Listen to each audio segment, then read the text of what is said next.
여러분 안녕하세요. 오늘 이 시간에는 세상의 빛과 소금이 되어 살다간 한 성직자의 이야기를 함께 나누고자 합니다. 바로 유경촌 티모테오 주교님의 삶과 마지막 발자취입니다. 그의 이름은 화려한 언론의 스포트라이트보다는 조용한 봉사 현장에서 더 자주 들려왔습니다. 2025년 8월 15일 성모승천 대축일 새벽 0시 28분 서울 성모병원에서 담도환과의 긴 투병 끝에 향년 64세로 선종하셨을 때 교회 안팎을 막론하고 수많은 이들이 눈물을 흘렸습니다. 그러나 사람들의 마음을 울린 것은 단순히 한 주교의 죽음이 아니었습니다. 그것은 평생을 겸손과 청빈, 그리고 가장 낮은 이웃을 위한 사랑으로 살아낸 그의 전 존재였습니다. 그분의 삶은 단순한 직분이 아닌 진정한 제자로서의 길을 몸소 보여준 하나의 교본이었습니다. 그는 세속적인 명예와 권력을 거부했습니다.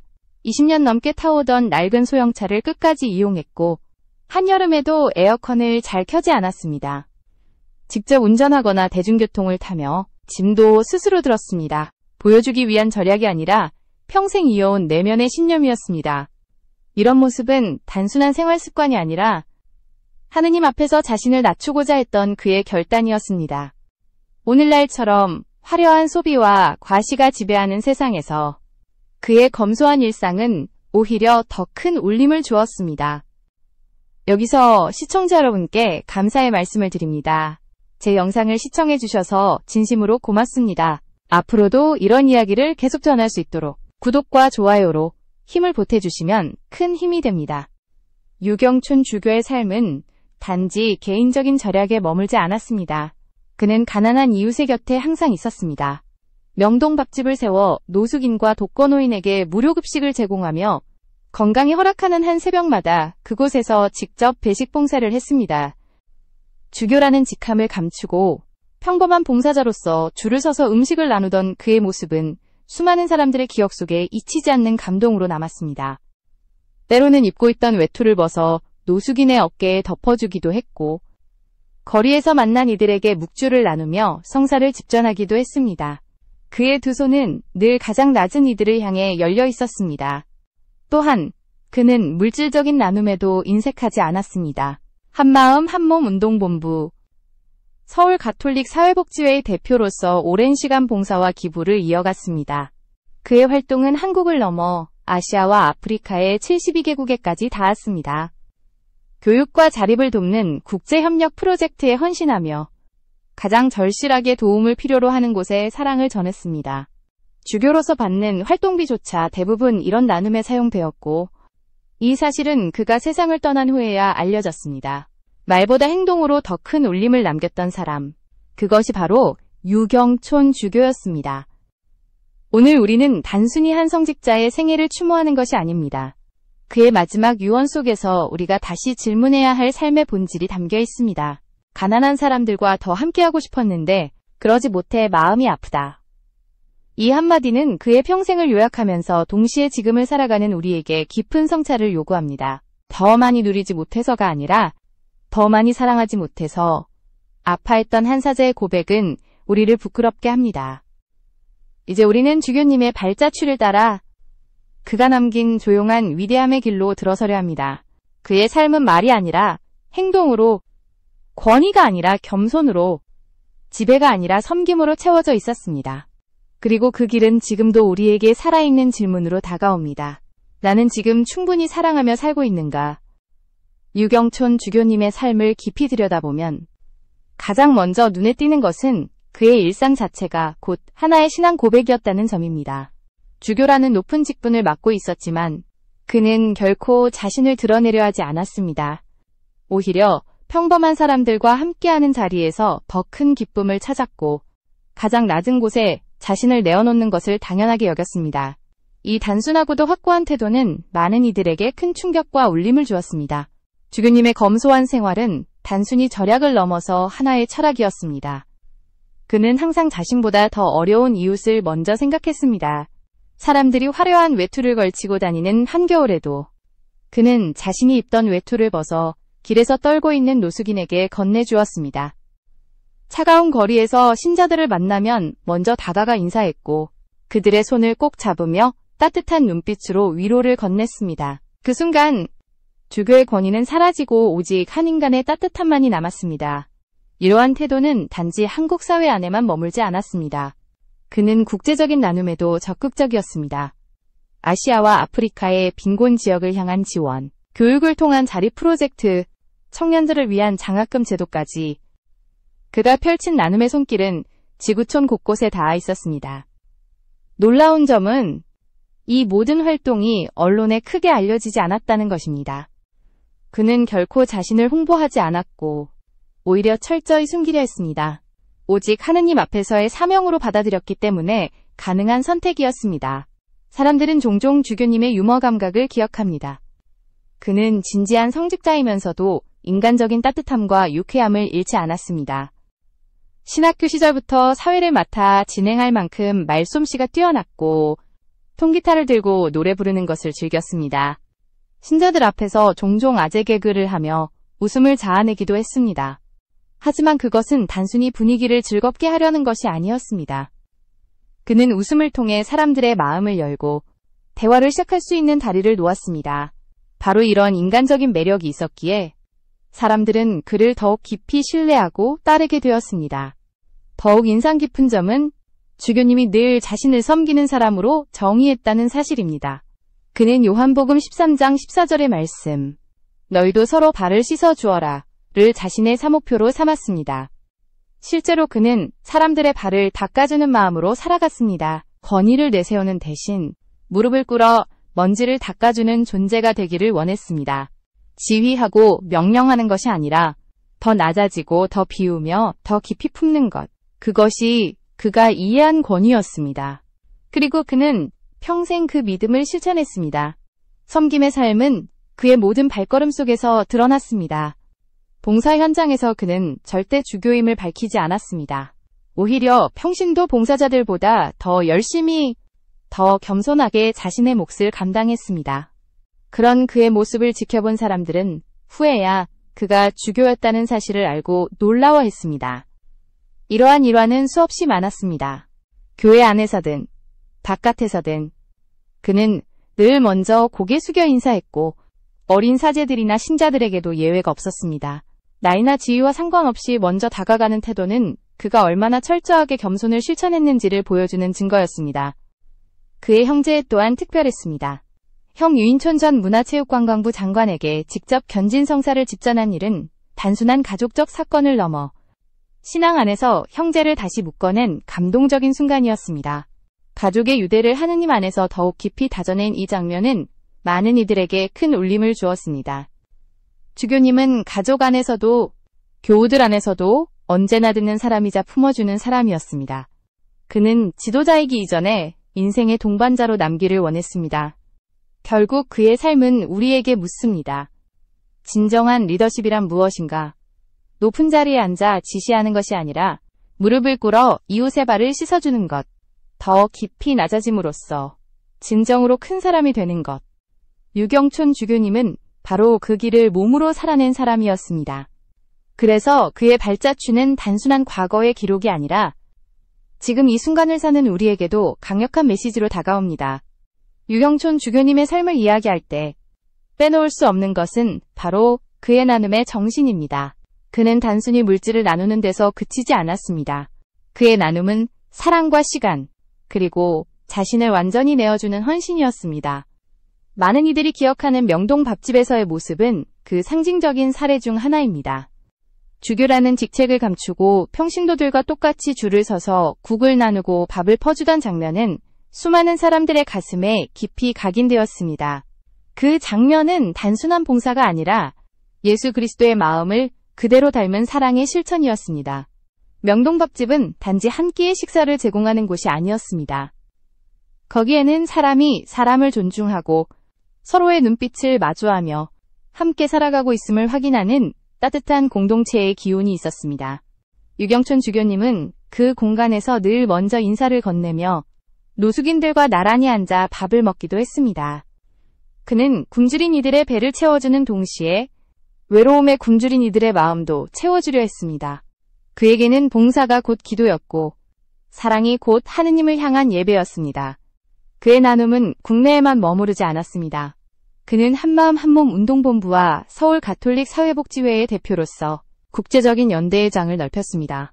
아시아와 아프리카의 72개국에 이르는 기부와 지원 활동은 그가 세상을 바라보는 시야가 얼마나 넓었는지를 보여줍니다. 단순한 긴급구호가 아니라 교육과 자립을 통한 장기적 변화를 꿈꾸었던 그의 비전은 많은 이들에게 귀감이 되었습니다. 그는 도움은 일시적인 구호가 아니라 그들이 스스로 설 수 있도록 돕는 것이라는 신념을 갖고 있었습니다. 그렇기 때문에 장학사업, 직업교육, 마을 자립 프로젝트와 같은 활동에도 깊이 관여했습니다. 사람들은 흔히 주교님의 사목활동비가 어디에 쓰였는가를 궁금해했지만 그는 결코 스스로를 위해 사용하지 않았습니다. 활동비 대부분은 빈곤층과 해외 원조에 쓰였고 이 사실은 그가 세상을 떠난 후에야 뒤늦게 알려졌습니다. 그는 자신의 기부 사실을 알리지 않았습니다. 숨은 손길, 조용한 헌신, 그것이 그의 방식이었습니다. 세상에 드러나는 업적보다 하느님 앞에서의 진정성을 더 소중히 여겼기 때문입니다. 그의 활동은 단순히 돈이나 물질의 나눔에 국한되지 않았습니다. 그는 언제나 현장에서 직접 사람들과 마주했습니다. 아프리카의 황량한 마을에서, 아시아의 가난한 시골 마을에서 그는 그들과 함께 노래를 부르고 아이들의 손을 잡으며 진심으로 웃음을 나누었습니다. 그 순간들 속에서 사람들은 단순히 원조자가 아닌 함께 살아가는 형제를 발견했습니다. 바로 그것이 그의 나눔이 특별했던 이유입니다. 또한 그는 나눔을 교회라는 울타리에만 가두지 않았습니다. 신앙을 떠나 인간이라면 누구나 존중받아야 한다는 믿음을 가졌습니다. 그렇기에 가톨릭 신자가 아니더라도 도움이 필요하다면 그는 언제든 손을 내밀었습니다. 종교와 국경을 넘어선 그의 사랑은 사람들에게 종교적 차이를 뛰어넘는 보편적 가치를 일깨워 주었습니다. 사람들은 그를 두고 이렇게 말합니다. 유경촌 주교님은 돈으로 돕는 분이 아니라 마음으로 함께 사는 분이었다. 그의 나눔은 대상과의 거리를 없애고 함께 어깨를 나란히 하는 것이었습니다. 그래서 그의 봉사는 결코 시혜가 아니었습니다. 그것은 함께 살아가는 형제의 표현이었습니다. 이 진정성이 있었기에 그의 발자취는 여전히 수많은 이들의 기억 속에 따뜻한 울림으로 남아 있습니다. 오늘날 우리는 종종 나눔을 기부 액수나 지원 규모로 판단합니다. 하지만 유경촌 주교님은 그것이 본질이 아님을 몸소 보여주었습니다. 진정한 나눔은 마음을 내어주는 것이고 함께 시간을 보내는 것이며 같은 눈높이에서 이웃을 바라보는 것입니다. 바로 그런 점에서 그의 봉사는 우리 시대가 잊고 있는 진정한 가치들을 다시 일깨워줍니다. 돈을 많이 버는 것보다 더 중요한 것, 권력을 잡는 것보다 더 소중한 것은 결국 서로 사랑하며 살아가는 일이라는 메시지를 그는 조용히 그러나 힘있게 남겼습니다. 유경촌 주교님의 삶을 더 깊이 이해하기 위해서는 그가 맞서야 했던 마지막 여정을 빼놓을 수 없습니다. 그것은 바로 담도암과의 긴 싸움이었습니다. 2024년 초 그는 담도암 판정을 받았습니다. 이미 병은 췌장과 십이지장으로 전이된 상태였고 의학적으로는 희망이 거의 없는 상황이었습니다. 그러나 주교님은 병마 앞에서 절망하지 않았습니다. 그는 오히려 그 고통을 하느님께 올리는 기도로 승화시키려 했습니다. 이것이 바로 그의 믿음이었고 그의 삶의 방식이었습니다. 여러 차례 항암 치료와 수술은 극심한 고통을 동반했습니다. 여름에는 장유착으로 인해 전신마취 수술을 받았고 회복되지 않은 몸에 암은 다시 복부로 재발했습니다. 다시 항암 치료를 시작해야 했지만 그는 결코 불평하지 않았습니다. 오히려 그는 자신이 겪는 고통을 통해 더 깊은 감사의 마음을 찾았습니다. 2024년 성탄 메시지에서 그는 이렇게 고백했습니다. 많은 분들이 제 병의 치료를 위하여 제 발의 더러움을 씻어주고 계십니다. 이분들이 주님의 치유를 전해주시는 천사임을 깨달았습니다. 감사할 뿐입니다. 병상에서조차 그는 다른 이들을 향한 감사와 겸손을 잊지 않았습니다. 그는 또한 스스로 다짐했습니다. 제가 지은 기도의 빚이 쌓여가니 그 빚을 갚기 위해서라도 다시 일어서겠습니다. 이 말은 단순한 희망의 표현이 아니라 신앙인으로서 끝까지 살아내려는 결단이었습니다. 그는 사제로서, 주교로서 사람들의 발을 닦아주는 종의 자리에서 끝까지 남기를 원했습니다. 병으로 몸은 쇠약해져 갔지만 그의 영혼은 오히려 더욱 강해지고 있었습니다. 많은 이들이 증언합니다. 그는 고통 속에서도 다른 사람들을 위로했습니다. 간호사와 의사, 병문안을 온 신자들에게 늘 미소를 잃지 않았습니다. 오히려 고맙다는 말을 자주 하며 자신보다 타인을 먼저 걱정했습니다. 병실에서조차 그는 사람들의 이야기를 들어주었고 묵주를 함께 나누며 기도했습니다. 그는 단순히 환자가 아니라 고통 속에서도 이웃을 품는 목자의 모습을 끝까지 지켰습니다. 죽음을 앞둔 그의 마지막 유언은 단순한 고백이 아니었습니다. 그것은 평생을 살아온 그의 신앙과 사랑의 결실이었습니다. 가난한 사람들과 더 함께하고 싶었는데 그러지 못해 마음이 아프다. 이 한마디는 주교님의 삶 전체를 요약하는 동시에 지금 이 시대를 사는 우리 모두에게도 날카로운 질문을 던집니다. 더 많이 가지지 못한 것이 아니라 더 많이 사랑하지 못한 것을 아쉬워하는 마음. 이것이야말로 그의 진정한 위대함이었습니다. 세상의 기준으로 보면 그는 이미 충분히 위대한 삶을 살았습니다. 교회와 사회에 헌신했고 수많은 이들에게 존경을 받았습니다. 그러나 본인은 그 삶이 여전히 부족하다고 느꼈습니다. 더 오래 함께하지 못했고, 더 많이 손을 잡아주지 못했고, 더 깊이 안아주지 못했음을 아파했습니다. 이러한 고백은 우리에게도 거울이 됩니다. 우리는 과연 어떤 삶을 살고 있는가? 우리가 놓치고 있는 진정한 가치는 무엇인가? 주교님은 마지막 순간까지 믿음 안에서 흔들림이 없었습니다. 고통을 두려워하지 않았고 죽음을 피하려 하지도 않았습니다. 그는 담담하게 그러나 굳건하게 하느님의 부르심을 받아들였습니다. 그리고 떠나기 전까지도 여전히 이웃을 걱정하며 교회를 위해 기도했습니다. 그의 마지막 발걸음은 고통이 아닌 사랑으로 가득 차 있었습니다. 그래서 그의 죽음은 단순한 끝이 아니라 오히려 새로운 시작이 되었습니다. 그를 기억하는 이들의 가슴 속에 그가 남긴 향기는 여전히 살아 숨쉬고 있습니다. 유경촌 주교님의 인간적인 면모와 따뜻한 인격은 그의 신앙과 더불어 많은 이들에게 잊을 수 없는 기억으로 남아 있습니다. 사람들은 그를 단순히 훌륭한 성직자로만 기억하지 않습니다. 함께 있으면 마음이 편안해지고 믿고 의지할 수 있는 사람이었다고 고백합니다. 그의 곁에 있던 이들은 언제나 그 안에서 깊은 신뢰와 위로를 얻었습니다. 신학교에서 교수로 재직할 당시 있었던 한 일화는 그의 인간적인 모습을 잘 보여줍니다. 어느 날 한 신학생이 깊은 고민을 안고 밤늦게 그의 방문을 두드렸습니다. 주교님은 그 어떤 질책도 없이 그와 함께 교정을 돌며 묵주 기도를 바쳤습니다. 긴 대화를 나눈 후 그날 있었던 이야기를 아무에게도 말하지 않겠다고 약속했고 그 약속은 끝까지 지켜졌습니다. 이 일화는 주교님이 단순히 가르치는 스승이 아니라 인생을 함께 걸어가는 동반자였음을 보여줍니다. 사람들은 바로 이런 신뢰 때문에 그에게 마음을 열었고 그의 곁에서 자신을 다시 일으켜 세울 수 있었습니다. 그의 가족과의 관계 또한 신앙 안에서 특별한 의미를 지녔습니다. 특히 형 유인촌 전 문화체육관광부 장관과의 일화가 잘 알려져 있습니다. 그는 직접 형에게 견진성사를 집전했습니다.